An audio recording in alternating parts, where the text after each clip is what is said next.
Good evening, everyone. Good evening. My name is Ezekiel Wiltz, and I am with Voters Organized to Educate.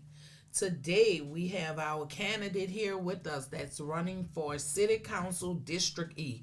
We're going to start off by having our candidate speak. She's going to tell us about the community, the district she's running for, and why she feels as though she may be the best person for the job.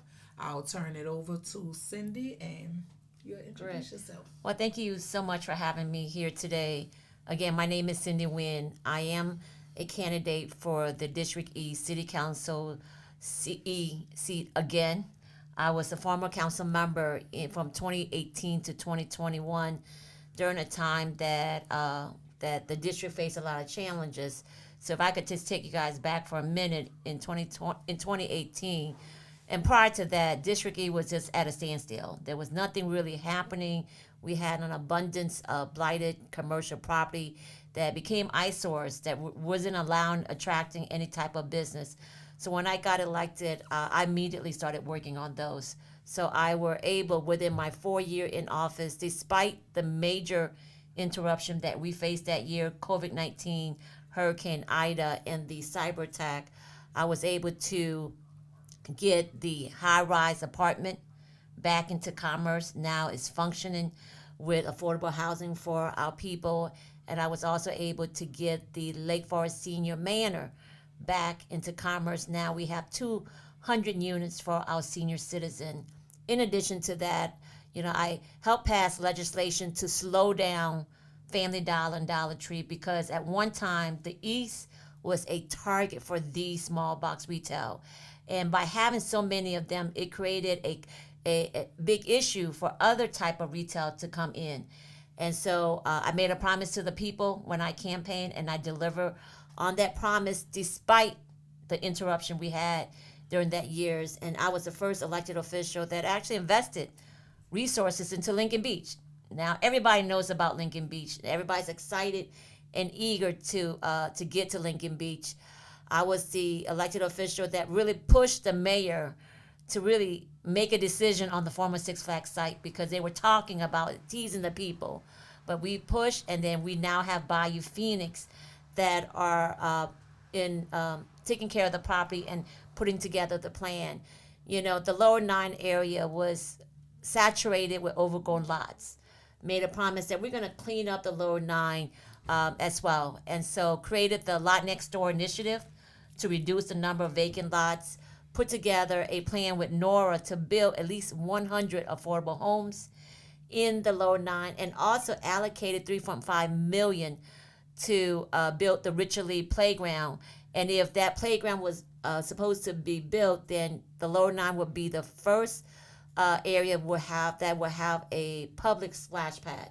Why am I running again? I'm running again because I have some unfinished business. I'm running again because I've been ready. My work was cut short. I'm running again because I am the right candidate for this seat. I make sure that every community, I think more so than anything, people are able to touch me as a council member. People are able to connect with me.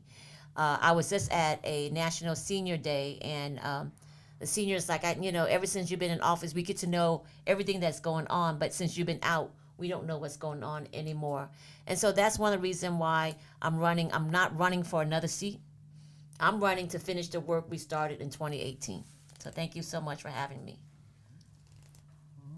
Thank you, Cyndi. Thank you. So I'm gonna jump right into it. The potholes is a problem for our neighbors in the east. My entire family live in the east and the lower ninth ward, so I'm still in that district, right? But just going visit my loved ones. We're facing, like, I was in Michoud yesterday. There's a lot of illegal dumping toward the end of Michoud on the roadside. It's trash, slow repairs, flooding. It's happening all through the neighborhood, right? What's your 90-day plan for visible fixes And will you publish the dashboard, the quarter schedules, and contract scorecards so residents can visually keep track of the progress that's Yeah. happening? Now, that's a very good point. So my first 90 days is to really get an assessment of the district. I've been out of office for 3.5 years, and so I don't know where, and I want to make sure that every community is inclusive. If I'd done this when I ran the last time when I was in office, I actually audit the district by driving around into every neighborhood. I document potholes, I document street condition, I document signs. Signs makes a big difference when the sign is wrong and you can't find your loved ones in the neighborhood. I also document the light pole. But the light pole I do it at night because I want to see if it's working or not. So first 90 days an assessment, and as you know, the district is large, and so it's going to take me more than a day or two. But in addition to that, I'm pretty sure you guys know that with the new mayor, that he or she will be selecting their new chief. And so we're going to have to go through that process.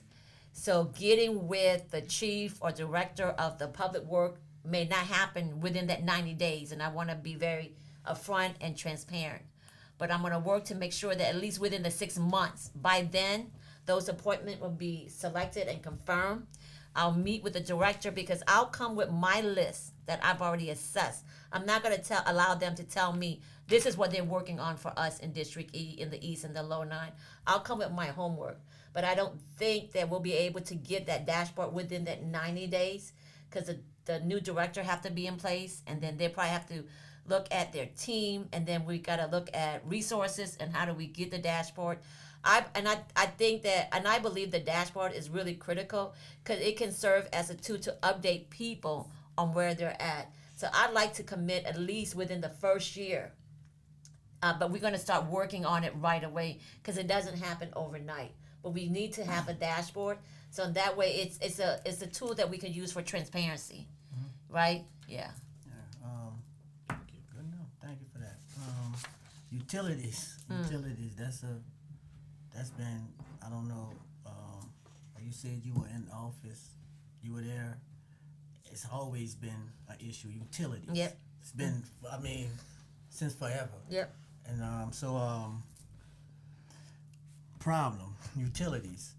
You support exploring public ownership of electrical utility and strong oversight.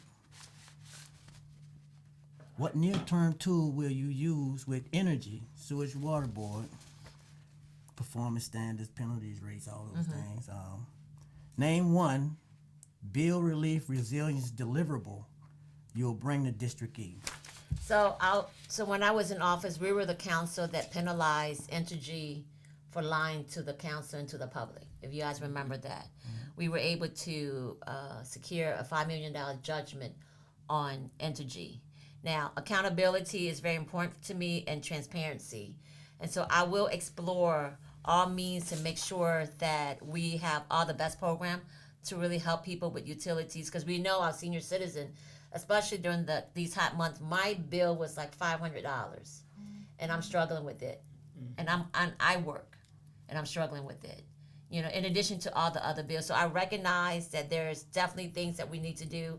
I want to invest more into weatherization, you know, to help reduce the cost of utility bills for people, and even investing into helping our low-income wage earner with their electric bill as well. I know TCA does all of that.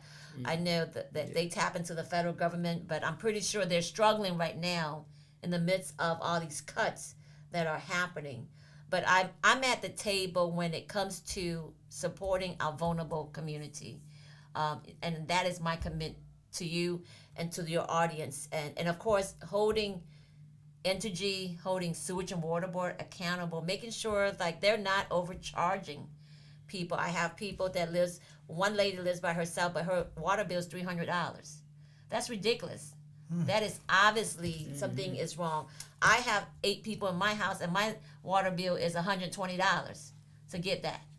And so there's definitely this discrepancy around that. We've got to make sure that we correct it, and that issue needs to be addressed. I'm also very big on making sure that they come out to the community, that people do not have to come to their office to file a complaint, that they need at least every 3 months to come out, so people, those that doesn't have transportation to get to their office, have a way of meeting with them to handle their matter.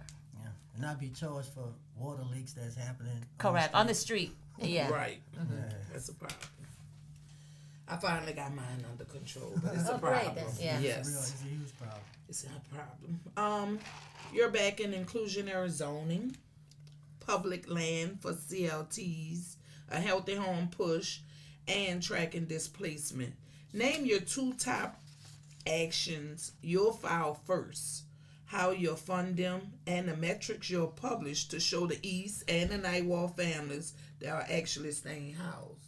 Yeah, so I started, I think it's now called the Healthy Homes Initiative. Mm-hmm. So I actually started that, and they changed the name, and it was to make sure that we protect our renters, and to make sure that the condition of their homes are livable.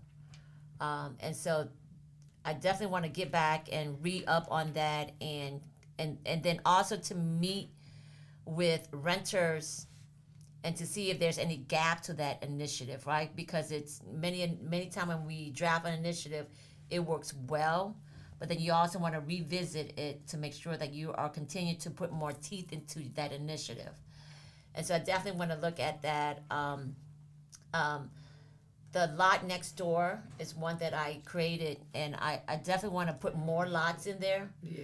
So, and that initiative is really about local investment when you think about it, because no outside person, because it calls for that you have to live next door to a lot. So that doesn't allow outside people to come in and buy that lot. And so I want to put more lots into it. I also want to expand eligibility, so it's not just what if an elder lady lives next door and she just can't have the means, so but what if there's another family across the street, so I want to expand to look at other individual that lives on the block.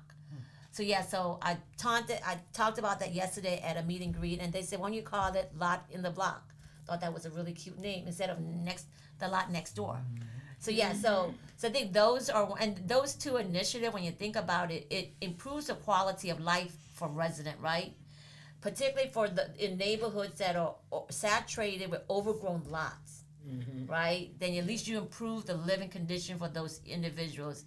The Healthy Homes Initiative, based on my understanding, it allows and it creates healthy living environment for those that are in that area. And so those are 2 that I could think of at the top of my head right now. However, anything that involves quality of life, I want to get into it. Right.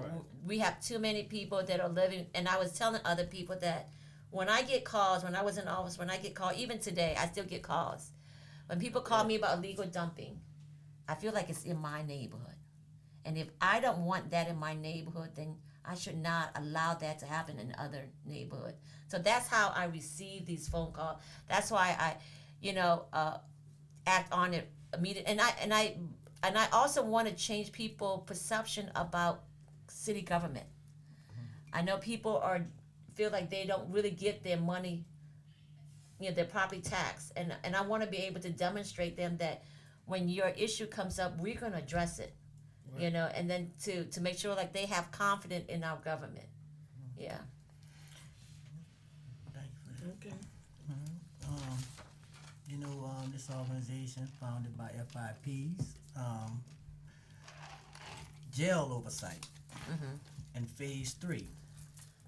You argued council must scrutinize staff and healthcare and spending and reallocate toward community alternative, where you tie OPSO funding to public dashboard, independent audits, and timelines. And would you pause expansion? This is huge. If benchmarks aren't met. Yes. So one of my thoughts is that there should be at least a memorandum of understanding between the council and the sheriff, and his or her budget. His or her budget should be on a dashboard. And there needs to be some sort of accountability And any request for any increase needs to be aligned with if they're meeting the benchmark that we set out. I also feel like we need to have an advisory council, advisory committee that could advise the council, particularly those that interact and are more familiar with everything that goes on day to day. Because as a council member, I'm not at the sheriff's office every day. You guys do a lot of those work. You guys know more than we do, and so to me is to really allow you guys space to have your voice and to educate us, and then for us to recognize that and then to act on it through the budget process. And so I definitely want to open that up, and I love to kind of get some ideas on how we can put and make sure that that OPSO is accountable. But I do agree that I think it's too many people's in there right now. I think based on my understanding, they're closer to 900. Yeah. And when I left office, it was about 500, 400 or 500. Yeah. So. Yeah. And just to be clear, the budget for the expansion right now is 110 million. That's where it's at now. It didn't start off at that number, it's not even close to where it should be. So, just to give you and I, once I get back in, definitely want to get up to date on everything, tour it, and then sit down with you guys and really talk about the detail in depth about what you guys are seeing, how you guys are feeling. I'll be leaning on, and again, this is not my areas of expertise. You guys are the expert in this area, so I definitely will be leaning on to get educated in this area. Thank you. You propose a community safety fund for trauma services, and in your office you also fund like the crime illegal dumping cameras. Yep. What programs would you prioritize first, and how will you evaluate results, like with the shooting and meditations like youth retention, and how do you square those community strategies with camera spending? Yeah, so when I was in office, I funded quite a number of crime camera and illegal dumping camera because it was an issue in our community. Definitely want to get back and kind of see where the stats are at and see where all those are located. In addition to that, the type of activity that has been going on. I'm pretty sure there's been quite a lot of stuff that's been happening for the past 3.5 years.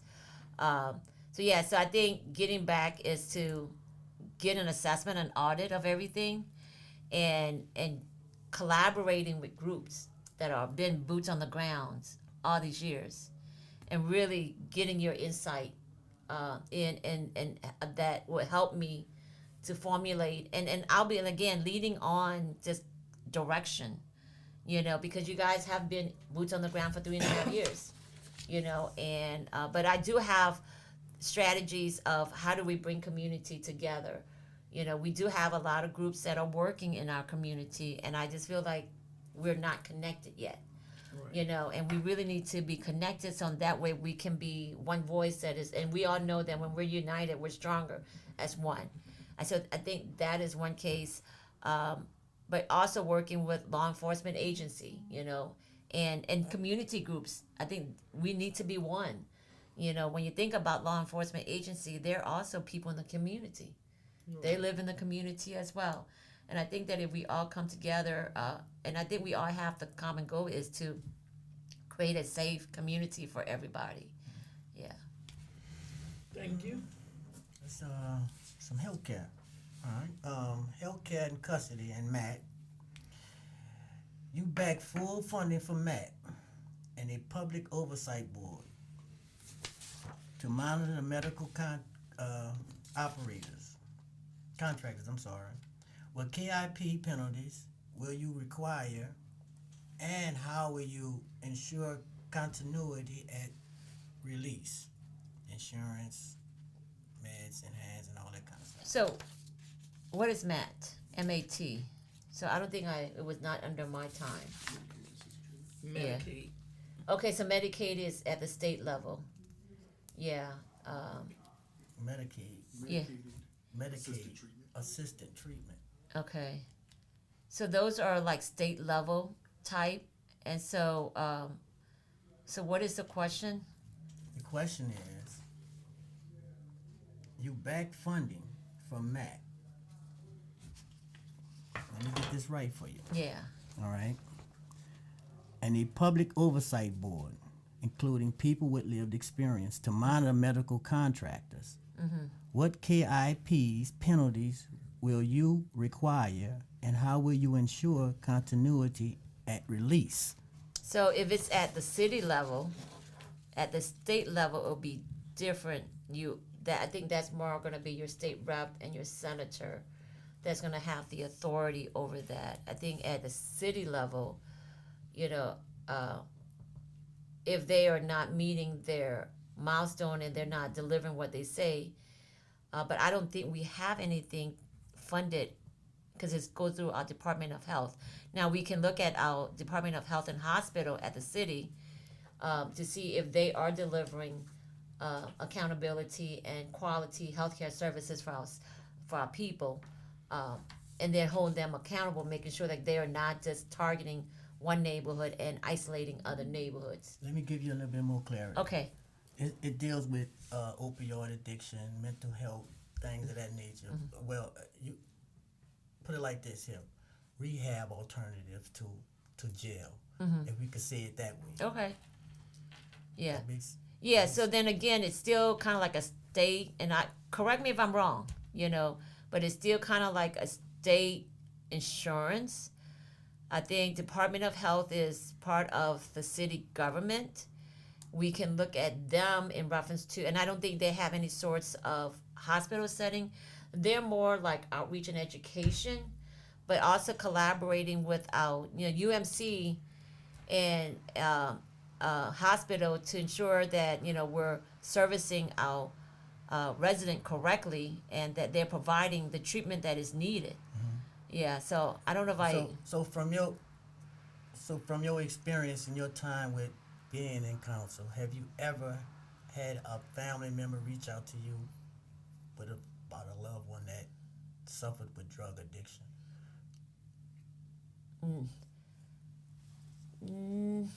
Yes and no. I don't recall any.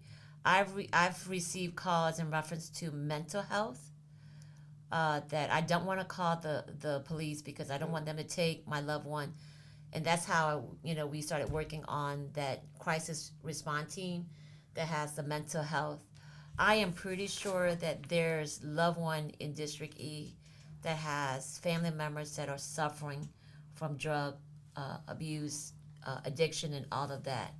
I think for me was to fully understand that as a council member, and if it's a state insurance, I can always, advocacy can be done at every level, right? Advocacy, and that's something that you will have me at, is if it's not within my purview as a council member, I would advocate on issues that's beyond our level, because whatever happens at the state and the federal government, it still impacts the resident, right?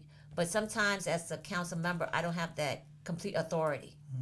Yeah, but you always have a friend. Yeah. I could say after we got there, that's a better answer to that. I would stand with you. Yeah. So to speak. You know what I mean? So correct. Yeah, we got there. Yeah. We got there. Okay. Thank you. And that goes into my next question, actually, talking about mental health and crisis response. In your statement, you just said that, if it's a mental health issue, we should not be calling the police, right? So that's those 9 police crisis teams. That's right. That you support, mobile outreach, drop-in centers, and recovering housing. Yes. How will you integrate with 911 and 311 dispatch? Which providers will you fund first in District E?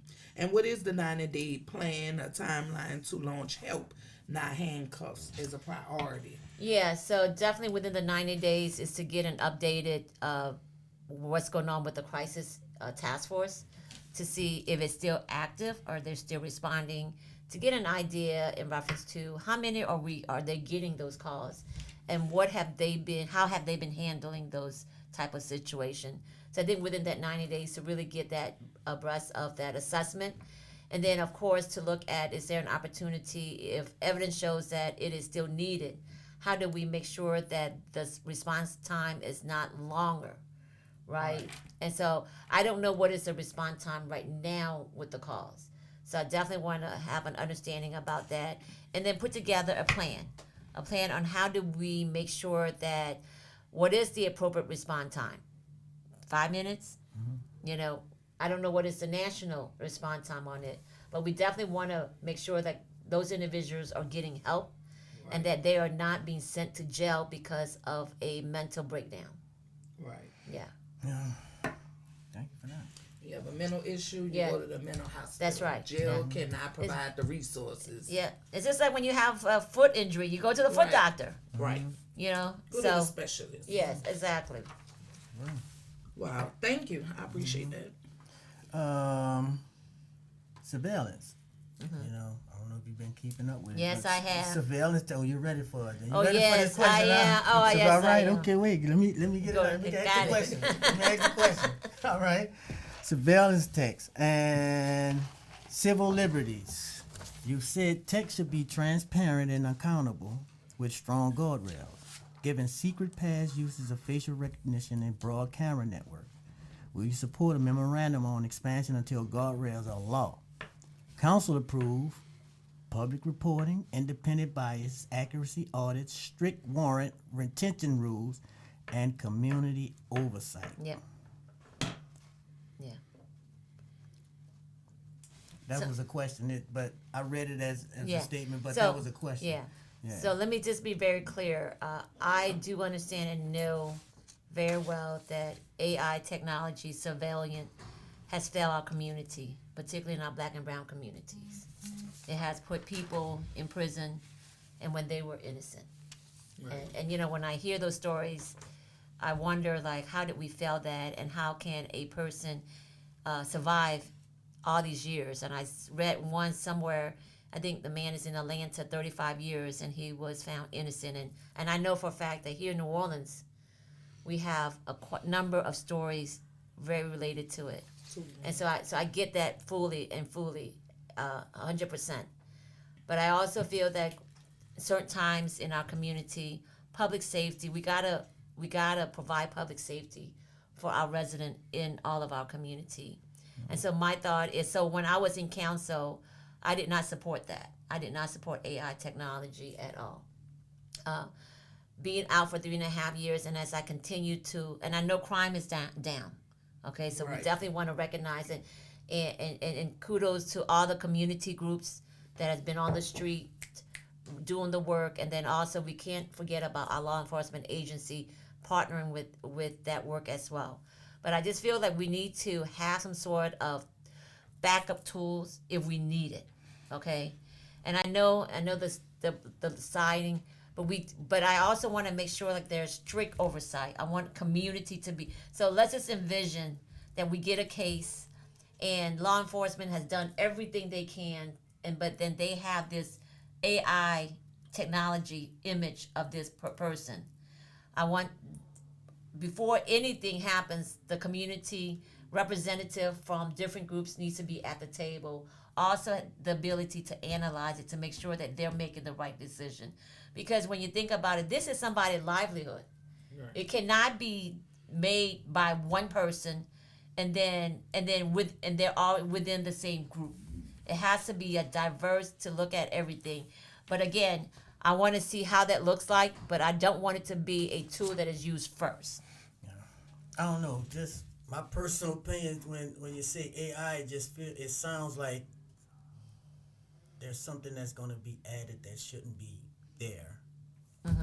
That's just my personal, you know what I mean? Like AI makes. Right. And maybe with AI being so new, and I'm not saying that we should do this right away. What I'm saying is that we need to start talking about it and even monitoring how AI technology is advancing or not. Okay? But I'm not saying that that tool needs to be in the box today. But I don't want, and I've always been very transparent and honest about things.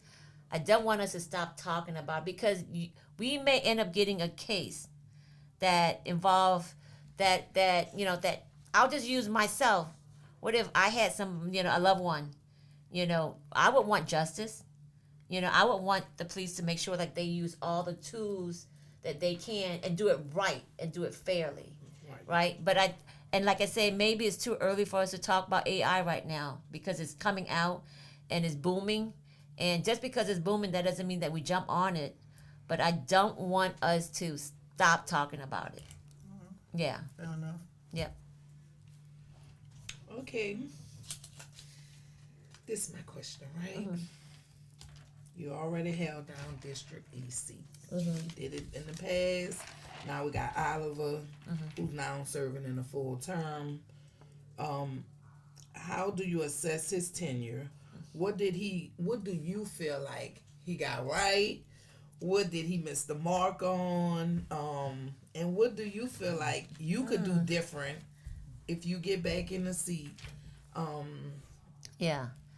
Well, first of all, that's not a fair question. It's not that fair. Maybe, but because you could keep it clean. I'm going to keep it clean because I believe that no one is perfect. Right. I believe that everybody has good intention, and I believe that he's probably did everything he can because I can tell you it was tough. Right. But I was very determined. I was very determined to remove barriers for our resident. And if it takes me working 25 hours a day, 8 days a week, I did that. And so and particularly my work is going to be around making sure that we move all those barriers. This is how I'm going to approach District EC. And I've been thinking about it. And I earlier, I kind of said, are you ready? I said, I'm itching. Mm-hmm. I am itching. I am going to work and represent the district like tomorrow is not promised. Right. That's how I'm going to work. That's what we need. Yeah, exactly. That's what we need. That was a good pivot. Yeah. You took it back. Yeah. I got you. All right. Yeah. But we gotta stay focused. I'm not gonna let all the distraction of what wasn't done. What wasn't done, I can't undo it, ladies and gentlemen. Right?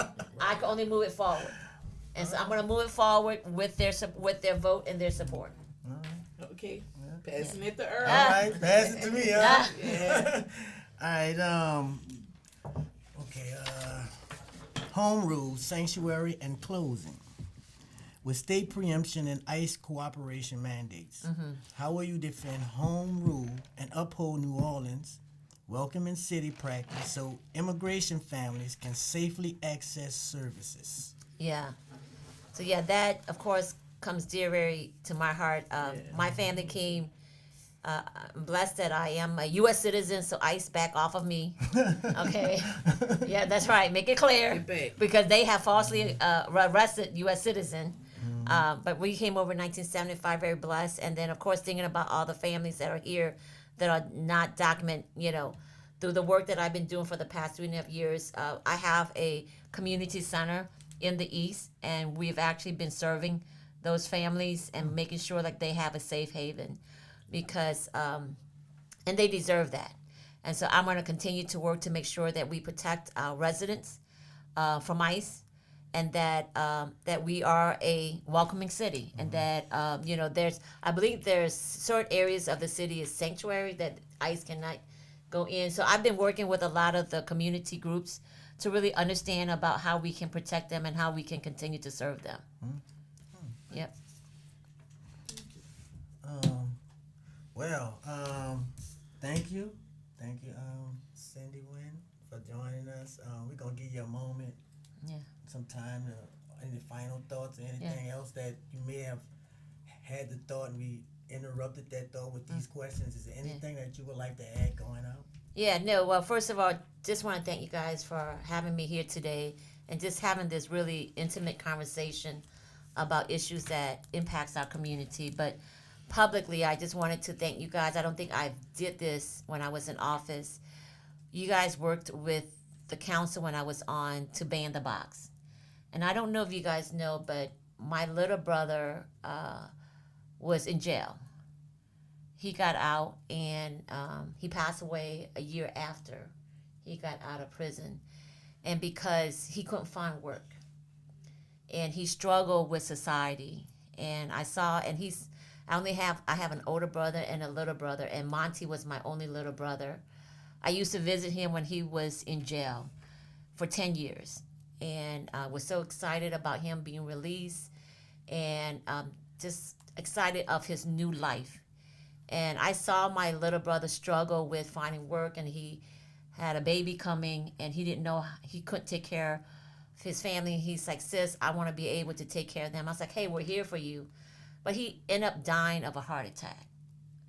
And so when I got elected and the opportunity to ban the box, I don't know if you guys realize that you guys allowed me to do something for my little brother, even though he's passed on. But at least for all the Monties that are out there that are getting out, that are struggling, that now there's hope that people are not going to judge you just because you serve time. And so I just want to thank you guys. It's part healing for me, even though I felt like I could do more for my little brother when he was living, but he's already gone. And in a way, it was kind of late for me, but I did it in memory of him because of the work that you guys do. So with all that, again, I'm Cyndi Nguyen. You guys, I am running for the District East City Council seat again. I'm not running for a title. I'm running to get the work done for the resident in the East and in the Lower 9. I need your vote. I need your support. Running again for me is about getting the job done, about making sure that we continue what we started in 2018. Change doesn't happen overnight, but change started in 2018. What District E, the East and the Lower 9, Venetia now, Lake Catherine, and Fort Pipe needs is a blood that work. You don't need new blood. You need blood that work. And I have a proven record. I've demonstrated my commitment to the district, even when I am out. And so with all that, my ballot number is 55. I'm excited about just the opportunity to serve the community again. And I hope that you'll give me that opportunity to finish what we started in 2018. Thank you. That's that unfinished business. Yeah. Thank you. Yeah, I don't know if you guys had unfinished business, and it's been like that for me for the past year and a half now. I didn't feel that when it all happened, but having time to heal, relax, take care of my body, I realized that I had some unfinished business. Yeah, those moments are like, man, I was waiting. Yeah, exactly. Yeah. Get it? All right. Thank you. No problem. Thanks for the conversation. Yes.